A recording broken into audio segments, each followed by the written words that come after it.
Vamos a dar un repaso al ciclo de asesoría 2013. Para esto lo vamos a abordar en tres momentos. En el primero vamos a recapitular, aunque lo hemos hecho varias veces, la magnitud y relevancia del cambio estructural acontecido este año a partir de la entrada en vigencia de la ley SAC. Amerita volver a abordar algunos aspectos de ese cambio estructural. Luego vamos a dar una mirada al ciclo anual de asesoría desde dos perspectivas. Uno, el diseño y provisión nacional de una estrategia de instrumentos para abordar el PME, y luego la estrategia que definió la DIADA para abordar ese ciclo de asesoría. Finalmente vamos a destacar algunas particularidades de lo que fue el ciclo de esta asesoría ministerial de la DIADA de Asesores Técnico-Pedagógicos Guillermo Martínez y Sergio Salamó durante el año 2013. El primer aspecto tiene que ver con los cambios estructurales de la entrada en vigencia de la ley del Sistema de Aseguramiento de la Calidad, donde, utilizando una afirmación cotidiana, el Ministerio deja de ser juez y parte para entregar algunas de sus funciones, mantener otras y establecer lo que hasta ahora funcionaba con dos instituciones, el Ministerio de Educación y el Consejo Nacional de Educación, en una estructura de cuatro. Una surge del propio ministerio, se trasladan profesionales y funciones que estaban allí. Esta es la superintendencia. Y otra se crea con también algunos funcionarios del ministerio, funcionarios profesionales nuevos, y funciones que tenía el Ministerio de Educación y funciones nuevas, como es la Agencia de la Calidad. Bueno, veamos una descripción general y luego vamos a hacer un énfasis específico respecto a qué implica esto para la asesoría técnico-pedagógica.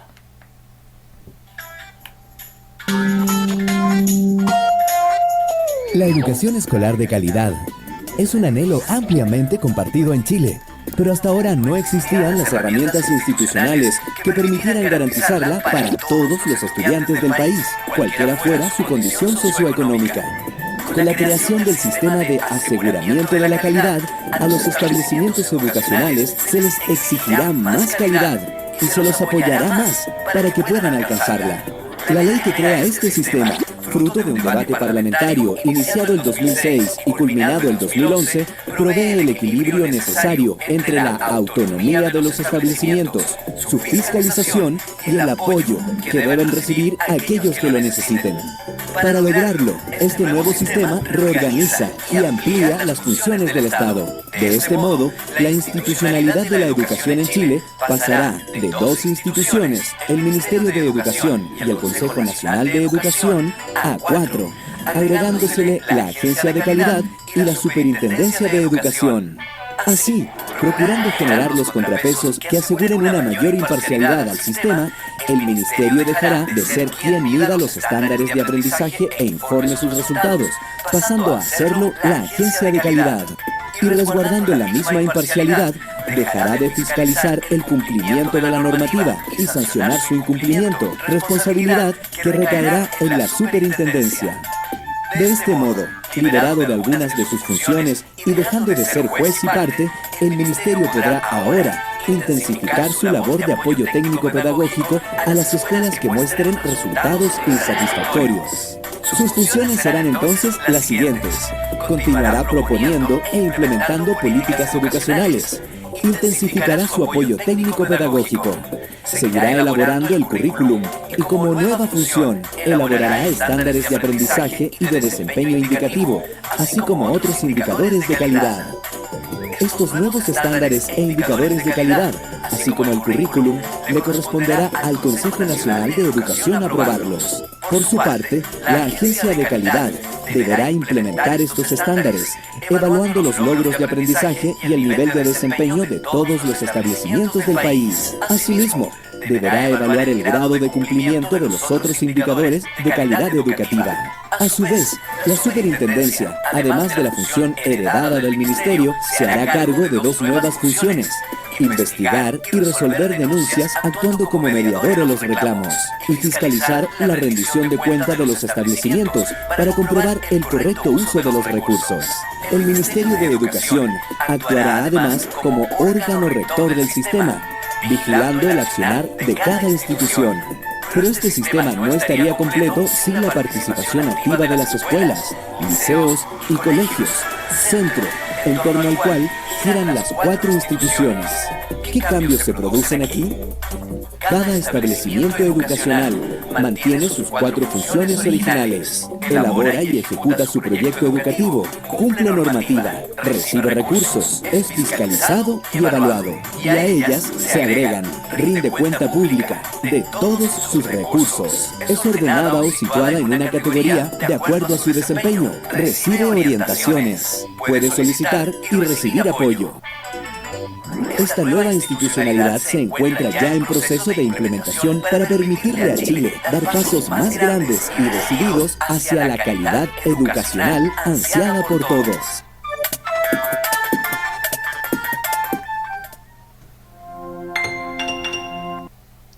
Dos aspectos queremos destacar que impactan a la asesoría respecto a estos cambios. El primero tiene que ver con que el Ministerio deja de evaluar, deja de fiscalizar y se concentra respecto a los establecimientos de manera prioritaria en el apoyo técnico-pedagógico, el que realizamos como asesores técnicos-pedagógicos este año ya en modalidad de ir en díadas o en dúos de a dos a asesorar escuelas en forma directa o en red, o sea, un conjunto de escuelas reunidas en una red o escuelas una a una de forma directa. Esto es muy importante porque significa que todo lo que hemos hecho para cerrar el ciclo de asesoría anual de este año 2013 no responde a lo que era la lógica anterior hasta el año 2012, que tenía algunas características de evaluación de lo hecho por el establecimiento, de evaluación de la calidad y de lo hecho en el plan de mejoramiento educativo como aspecto central. Eso no es así. Hoy día es más bien el cierre de un acompañamiento, es un momento para reflexionar, para mirar en perspectiva lo que se hizo en el año y proyectar algunos aspectos del PME 2013 al PME 2014 y así abordar lo que es el ciclo de mejora continua. El segundo aspecto tiene que ver con esto que ya anunciamos, y es que el rol de los asesores ahora se enfatiza que es de un acompañamiento. En todo caso, en el caso de nuestra vida, la de Guillermo Martínez y yo, Sergio Salamo, nosotros nunca hemos abordado, como muchos otros colegas, la función de asesoría con un sentido, con un propósito o con un estilo fiscalizador, controlador o de autoridad sobre un subordinado. Siempre hemos considerado que la asesoría es un diálogo profesional, un diálogo pedagógico, un encuentro para producir aprendizajes mutuos. Lo que no quiere decir de que no haya otras personas que hayan asumido su función de asesor más bien como fiscalizadores o autoridades ministeriales. Y lo que no significa tampoco que no haya ocasiones en las cuales el ministerio nos encomienda tareas que tienen un carácter que pudiera entenderse como controlador o de autoridad hacia subordinados, que es como, por ejemplo, verificar cumplimiento de procesos, entrega de informaciones, etc. Lo central para nosotros es que siempre hemos abordado, y especialmente con el respaldo de este contexto que se ha explicitado tanto, la labor de asesoría como un caminar juntos. Vamos a hacer un foco ahora a uno de los instrumentos que responde a un modelo que nos permite, del conjunto de aspectos que involucra un establecimiento y que por lo tanto impactan de distintas maneras al logro de los resultados, un instrumento que nos permite focalizar en algunas cuestiones a abordar durante un periodo anual. Este instrumento es el PME. El PME es la herramienta central, así ha sido definido por el Ministerio. Hoy día todo establecimiento que firma un convenio de igualdad de oportunidades, o sea un convenio CEP, está obligado a formular un plan de mejoramiento escolar o educativo anual.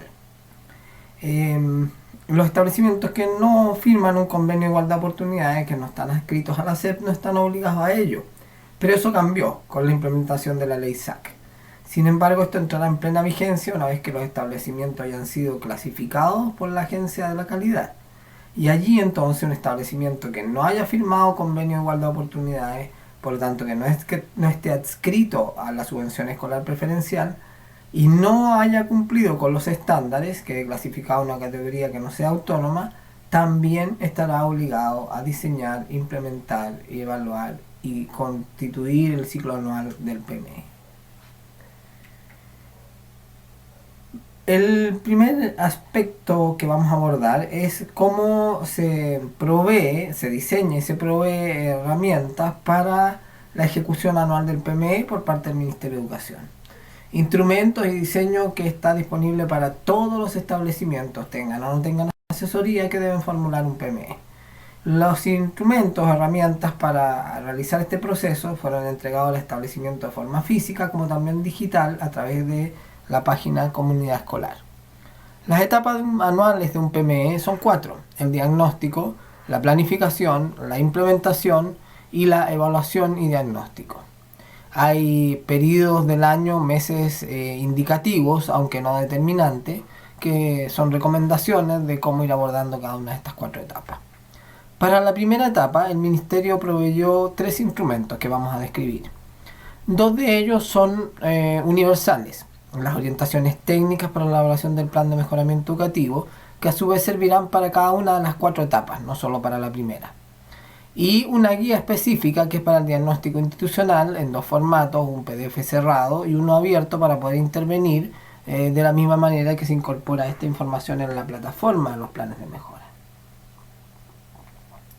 Ambos instrumentos, ambas guías, están disponibles para todos los establecimientos. Este año el Ministerio diseñó un piloto que se aplicó en algunas regiones y dentro de esas regiones en algunas provinciales, y como era elección de los establecimientos, involucró a algunos asesores técnicos pedagógicos del universo completo de regiones, provinciales y asesores del Ministerio de Educación. Por lo tanto, este tercer material no llegó a todos los establecimientos. En etapas más recientes, a fin de año, sí se dispuso por vías digitales para el que lo quisiera consultar, o por la vía de la difusión dentro informal o por distintas vías dentro de los mismos ATP. Pero no estaba pensado como un instrumento genérico, pues era un piloto. Probablemente el próximo año, 2014, sí estas herramientas estén disponibles a todo el establecimiento que quiera ser asesorado en los aspectos que consideran esas herramientas del piloto.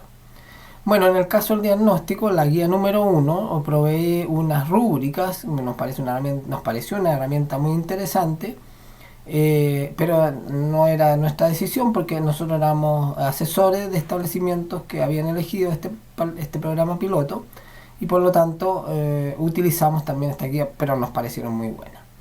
Una de las principales tareas que se hace aquí, junto con hacer el diagnóstico de resultados de aprendizaje por asignatura, la evaluación diagnóstica de inicio de año de esas asignaturas, que va a constituir información para el PME anual, se deben evaluar 88 prácticas de las áreas de proceso institucionales en las 4 áreas: gestión curricular, liderazgo, convivencia y recursos, en los niveles 1, que es instalación, 2, mejoramiento, 3, consolidación y 4, articulación.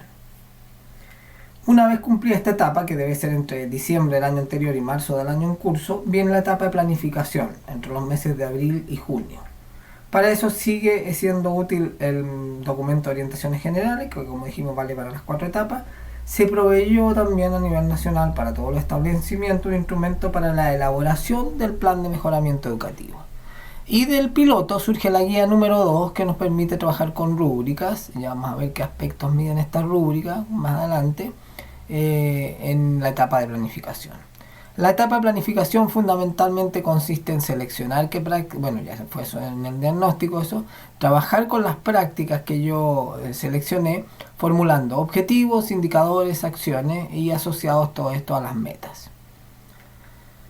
Un aspecto clave es también la noción de vinculación entre las áreas de procesos institucionales que yo seleccioné trabajar en mi PME y las áreas de resultado, educativo, de aprendizaje y de eficiencia interna. La tercera etapa es la de implementación, debiese ir entre abril y noviembre, aquí ya las etapas empiezan a superponerse. Sigue siendo válido el documento general de orientaciones del plan y la guía número 3 del piloto, que nos va a entregar rúbricas para el monitoreo y el seguimiento de la implementación del plan. Finalmente, la etapa 4, que es la evaluación y diagnóstico, entre los meses de diciembre y enero del año siguiente, para conectarse también con el PME del ciclo anual del PME del año que continúa, en este caso el 2014, y los instrumentos que proveyó el Ministerio, las orientaciones generales del PME, y a fin de año se envió un PowerPoint donde aparecen preguntas que orientan una evaluación más cualitativa, menos de cuántas acciones se hicieron y algunas opiniones respecto de ellas, sino que más bien orientada a cuánto las acciones apuntaron al logro de los objetivos, facilitaron el desarrollo de resultados que permitan alcanzar las metas y qué vamos a hacer con esos objetivos en términos de continuarlos, modificarlos, deshabilitarlos o crear nuevos objetivos. Pero hay un conjunto de otras preguntas que tienen como propósito fundamental en esta etapa final de evaluación el instalar la reflexión en los equipos directivos de los establecimientos. Eso es lo que se proveía a nivel general para todos los establecimientos, y con lo cual debía trabajar cada día de asesores técnico-pedagógicos, pero sobre lo cual nosotros decidimos elaborar instrumentos e incorporar temas que nos parecían relevantes, algunos enunciados en esos mismos documentos, pero que no se proveía los pasos, metodologías o instrumentos para lograr eso que se planteaba, o algunas cosas que incluso no estaban planteadas allí y nos parecían relevantes de abordar.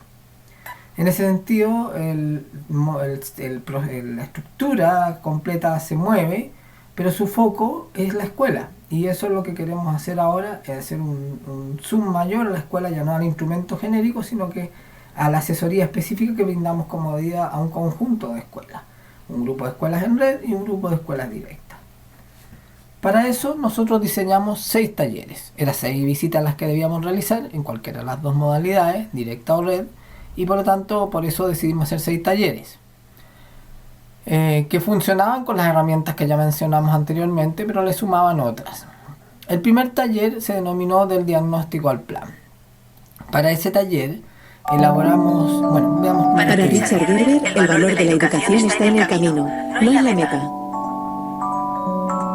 En cierto modo hemos olvidado que lo bueno de la educación está en realidad en la experiencia, en el momento, en la alegría de descubrir algo, en la satisfacción de tener una pregunta y poder buscar una respuesta, y no necesariamente en la propia respuesta. Creo que muchos niños y muchos profesores en el sistema educativo se sienten frustrados porque, por culpa de las presiones y la obsesión por los resultados, la magia del viaje se ha disipado. Me parece que este es el motivo por el que cada vez hay más niños que abandonan los estudios enseguida que pueden, porque no ven en ellos ninguna pasión, ninguna emoción. Y es a raíz de esta fijación con el destino final que ignora la alegría de lo que pasa por el camino. Elegimos este video para comenzar la descripción de lo que es nuestro propio diseño de instrumento y perspectiva de abordaje del ciclo anual de asesoría 2013, por lo que dice respecto al camino, al proceso, más que los resultados. Los resultados también son importantes, pero nosotros queremos relevar lo que es el ciclo anual, el proceso, el tránsito a la asesoría desde un primer encuentro hasta un último encuentro, las interfaces y todo lo que implica ese recorrido, ese trayecto, ese viaje. Ahí hay un aprendizaje relevante y es el que queremos revisar ahora de manera retrospectiva.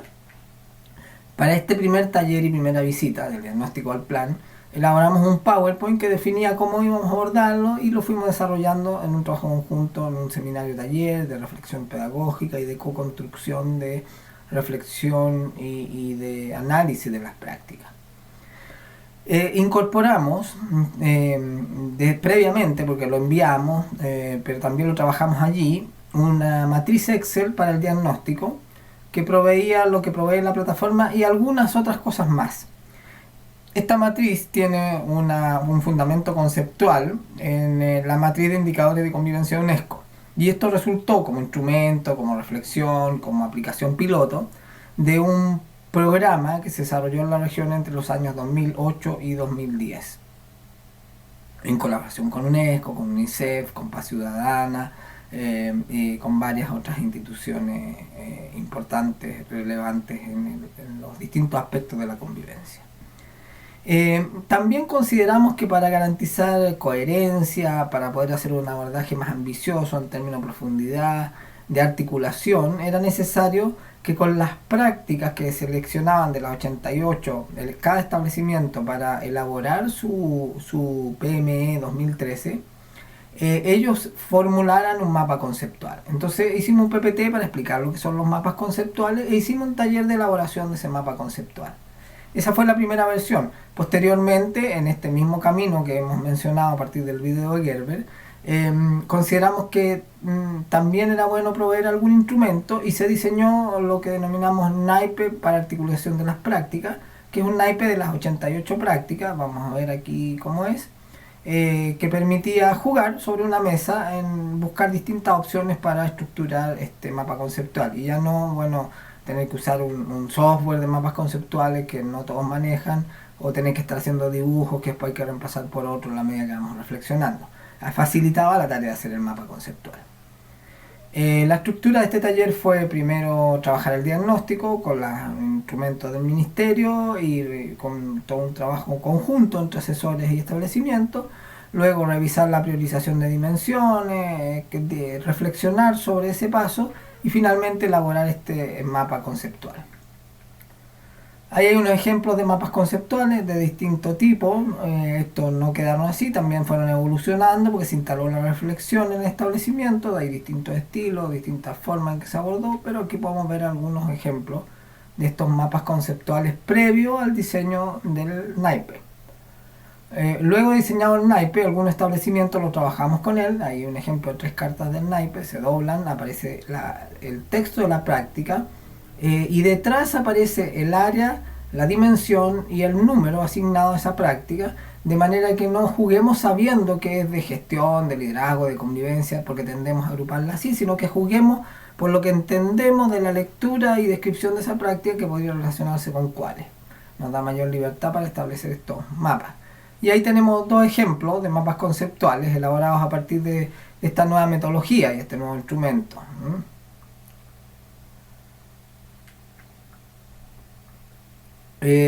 Para todos los talleres van a encontrar al final de lo que estamos presentando esta imagen con un link desde el cual ustedes pueden bajar el conjunto de instrumentos que se entregaron al establecimiento y que se trabajaron con ellos. El segundo taller se denomina Al interior del plan y allí la idea era pasar de el paso que hicimos al diagnóstico a una primera formulación del plan, entrar ya a aspectos específicos como son los objetivos, indicadores y acciones y bueno, también las metas. Para ese taller diseñamos un PowerPoint que se titula igual que el taller, Al interior de un plan, objetivo, y aquí pusimos el énfasis en las metas e indicadores.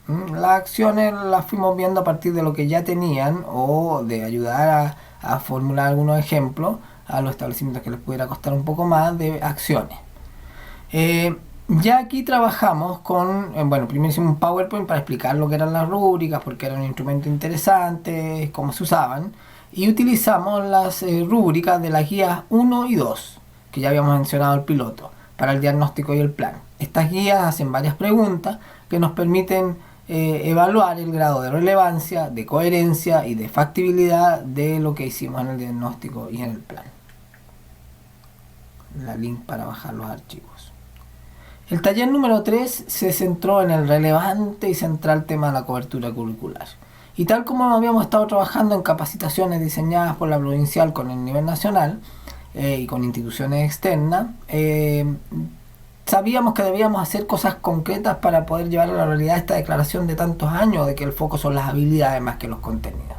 A partir del supuesto, constatado de la práctica, la asesoría, de que en realidad el currículum, la cobertura curricular se entendía y se ejecutaba principalmente como ejes temáticos y no como ejes de habilidades. Para ello elaboramos un PowerPoint con un procedimiento de 3 pasos.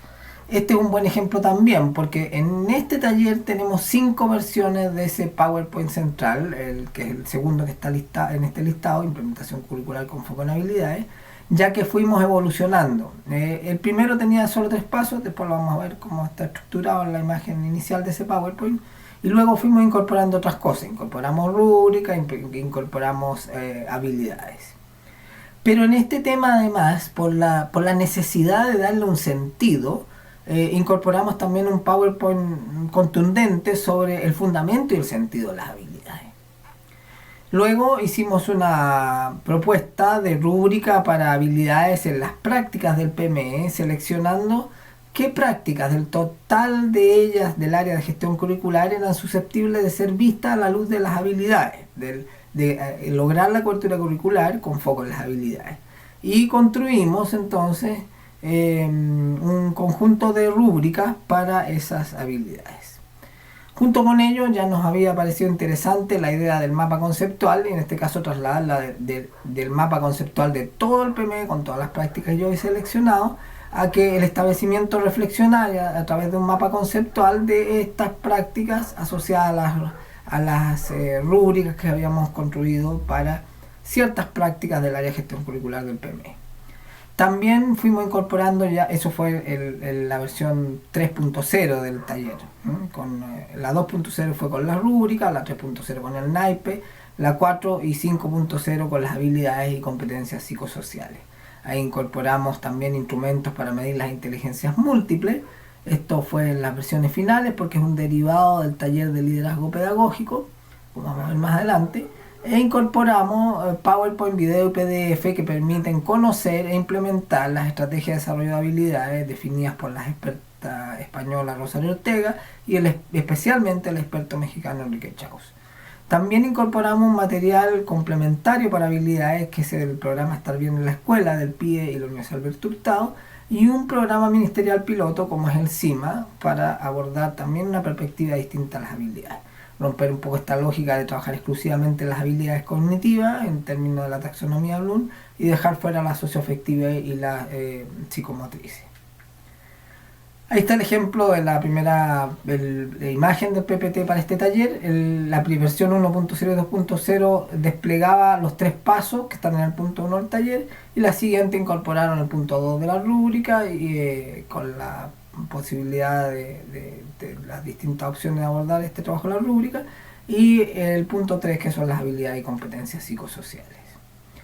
Aquí incorporamos, y los vamos a mostrar, muchos autores, pero entre ellos los más claves nos parecen para reflexionar de una manera más amplia sobre los aprendizajes y las habilidades, a Howard Gardner y Daniel Goleman. En mi trabajo. Estoy seguro de que no fui el primero en reconocer la multiplicidad de talentos. Pero creo que hay 2 cuestiones que distinguen mi trabajo. La primera es que yo contaba con una serie de criterios por los que se podía juzgar si algo merecía ser considerado una inteligencia. Y la segunda es que usaba la palabra inteligencia en lugar de talento. Hoy no estaría aquí en España recibiendo el Premio Príncipe de Asturias si hubiera escrito sobre los distintos talentos humanos. Lo que hice fue tomar la palabra inteligencia, que era propiedad de la gente del coeficiente intelectual, y dije: la música es un talento y las matemáticas son inteligencia, pero ¿por qué debemos llamar inteligentes a las personas buenas con los números y solo talentosos a aquellos que dominan el tono, la armonía, el timbre? Todavía nadie me ha dado una buena respuesta a esa pregunta. El coeficiente intelectual predice tan solo del 10 al 20% del éxito en la vida, del éxito profesional. Eso deja un 80 a 90% del éxito en la vida en manos de la suerte, a lo que sus padres hagan mientras usted crece, a la inteligencia emocional. Un excurso a lo que estamos presentando para indicar que hicimos un trabajo intenso de búsqueda, selección y edición de fragmentos de distintos videos. ¿Para qué esto? ¿Qué propósito tenía? Uno, nos parece que provee una didáctica mucho más interesante. No lo voy a explicar más, creo que se puede deducir fácilmente. Lo segundo, que nos permitía también incorporar la noción de diálogo, de conversación, no mediando nosotros una exposición sobre lo que dicen otros expertos, sino que poniendo al experto a hablar, aunque sea virtualmente, con el equipo de gestión y con nosotros allí. Y bueno, lo tercero también tiene que ver con ir poniendo en juego ciertas habilidades que nos permiten, o ciertos formatos más bien, que nos permiten introducir de manera más amigable aspectos críticos, aspectos reflexivos que vayan dinamizando la conversación y no poniendo foco exclusivamente en lo práctico aplicado de lo requerido del resultado. Un ejemplo aquí, solo la imagen, no es para poder leerla, solo para que se hagan una idea de las rúbricas que se elaboraron. No todas las prácticas, como dijimos, el área de gestión curricular son susceptibles de leer a la luz del foco en las habilidades, en la cobertura curricular, por lo tanto las que están ahí horizontalmente blancas, porque esa práctica, por ejemplo la número 4, en la primera dimensión del área de gestión curricular, no era susceptible de ver de esa manera. Esta es una propuesta a la DIDA, el establecimiento puede modificarla, transformarla, de manera que también se apropie del instrumento. El taller número 4 abordó un tema que planteamos desde el primer día de asesoría, pero acá nos detuvimos en ello. En los instrumentos del ministerio, a través de citas de Mandela y otros, ha puesto siempre, también con todas las orientaciones ministeriales, ha puesto énfasis en la relevancia del PEI, en la relevancia de tener un PEI y de aplicarlo en toda la gestión de la escuela. Pero la verdad es que no provee mucho metodologías o instrumentos o orientaciones de cómo hacerlo. Por eso nosotros nos quisimos detener en esto y pensando en cómo elaboramos estos materiales. Primero un PowerPoint que plantea cómo avanzar en la articulación del PEI en el PME. Y también un PowerPoint que nos hablara de la gestión del PEI y del PME. Hicimos un taller de rúbricas donde lo primero que hicimos como DIDA y le presentamos a la escuela fue identificar que dentro de las 88 prácticas del área de proceso del PME, del autodiagnóstico, hay 6 que hablan explícitamente del PEI. Entonces lo que hicimos fue construir 6 rúbricas genéricas, las cuales también pueden ser y recomendamos que deben ser reformuladas a la luz de los contenidos específicos del PEI. ¿Qué puedo hacer con esto yo? Puedo ya no saber solamente que estas 6 prácticas de las 88 que me hablan del PEI están en el nivel 1, 2, 3 o 4, sino que afinar mucho más a través de la rúbrica, especialmente si la reformulo, esta genérica que hicimos como DIDA, a la luz de mi propio PEI, saber cuánto el PEI se va materializando a través de esas prácticas. Pero hay un aspecto que vamos a ver más adelante que nos hizo cuestionarnos y querer revisar las demás prácticas. Y eso nos llevó a identificar 17 otras prácticas del total de 88 que no dicen PEI, pero que pueden ser vistas a la luz del PEI. Totalizando entonces lo que decía en el punto anterior, para el taller de rúbrica, que elaboramos un Excel con 23 prácticas asociadas al PEI, incluidas estas 6 explícitas. Hicimos una selección de documentos PDF útiles para abordar también esta reflexión e implementación. Y preparamos una presentación en Prezi sobre la articulación del PEI y el PME, inspirado en una ponencia que se presentó en el 5º Congreso Iberoamericano de Violencia Escolar en junio de este año en Santiago. Ahí está el ejemplo del taller. Nosotros recapitulamos lo que habíamos dicho sobre el PEI y PME, planteamos una perspectiva para la articulación del PEI y el PME y proponíamos 2 vías, una a través de las prácticas con la rúbrica y otra a través de las habilidades, especialmente el liderazgo pedagógico y de convivencia, lo cual se fue relacionando con lo que hablábamos de Chau especialmente. También volvimos a reforzar qué son y cómo construir la rúbrica, cuestión que habíamos abordado en un taller anterior, pero queríamos reforzar por la relevancia que fue tomando esto. Antes habíamos trabajado con rúbricas hechas, ahora estábamos proponiendo hacer nuestras propias rúbricas para estas otras áreas. Ahí están las 6 rúbricas explícitas y entonces pueden ver de que están ubicadas en las áreas de liderazgo, convivencia y recursos, y ninguna de las prácticas explícitas para el PEI provistas por el modelo PME está en gestión curricular, y eso nos llevó a revisar y terminamos incorporando las 4 áreas, no las 12 dimensiones menos, y las 23 prácticas que pueden hablarnos del PEI. Ahí está una imagen, un golpe de imagen de la rúbrica para las 6 prácticas explícitas que hicimos como DIDA. El taller número 5 se enfocó al liderazgo pedagógico. Y aquí el liderazgo pedagógico hay que entenderlo estrictamente, y de ahí vamos avanzando a otros territorios, desde el concepto de la UNESCO, que se funda en la ontología del lenguaje de Maturana, pero que incorpora también algunos elementos propios de la experiencia de UNESCO.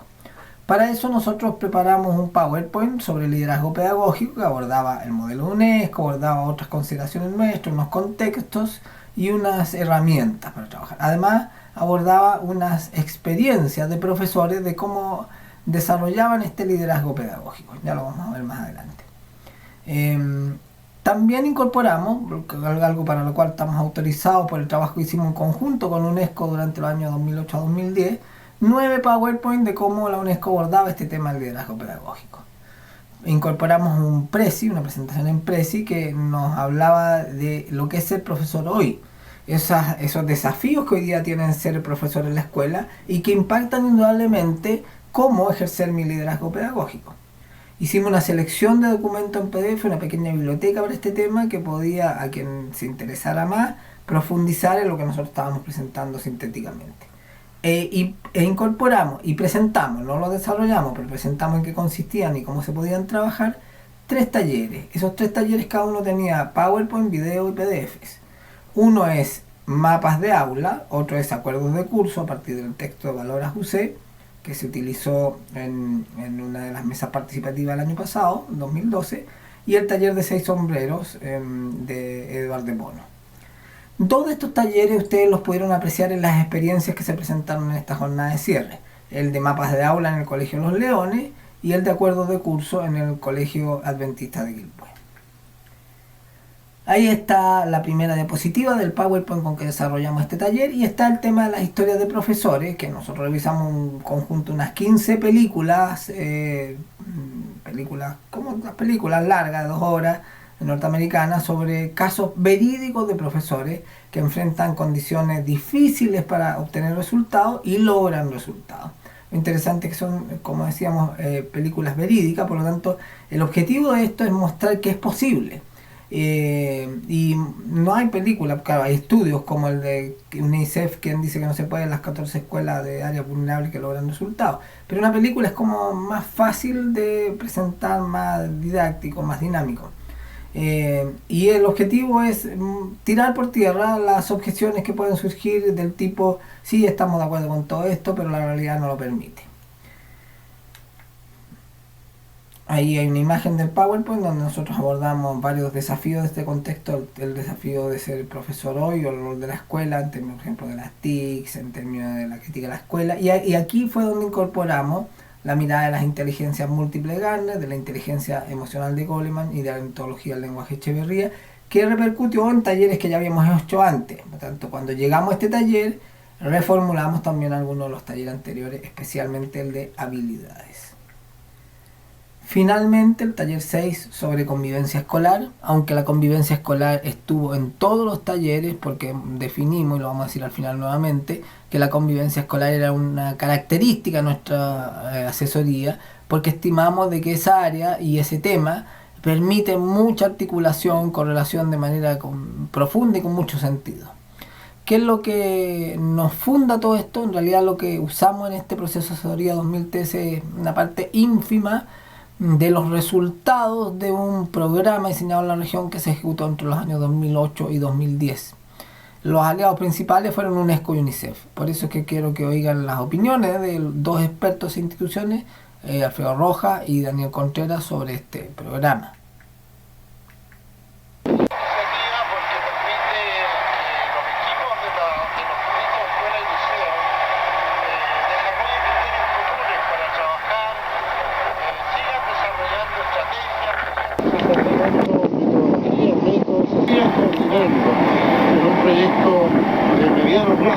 Tiene que ser para mejorar la convivencia en los establecimientos de la cultura. Una gran iniciativa. escolar es un desafío de primer orden.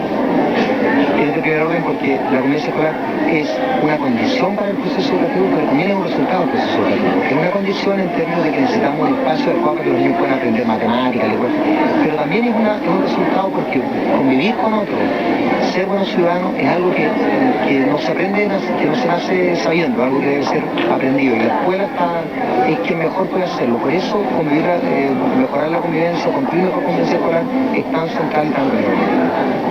¿Qué te ha parecido este seminario? A mí me parece que esfuerzos como este, no solo el seminario, sino el contexto en el que se inserta, de establecimientos que han venido hace tiempo discutiendo, trabajando, buscando soluciones, no necesariamente acertándole siempre, pero buscando soluciones, son, en modo concreto, son una señal muy poderosa de cómo avanzar.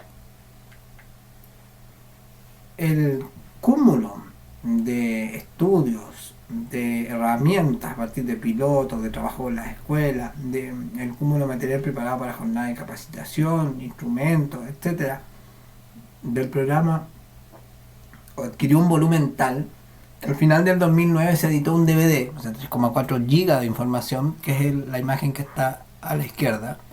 Y luego el año 2010, 2009 para 2010, se editó un DVD doble que contenía completo el DVD del 2009 y que incorporaba más elementos.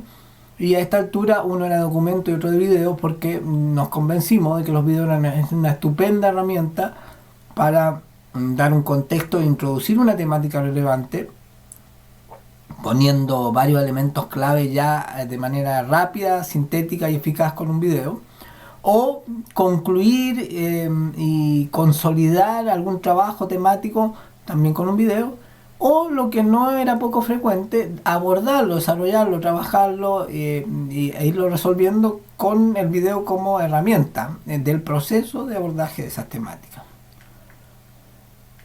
Lo que trabajamos para este ciclo de asesoría 2013 a partir de lo que está allí es muy poco verdaderamente, pero son aspectos relevantes.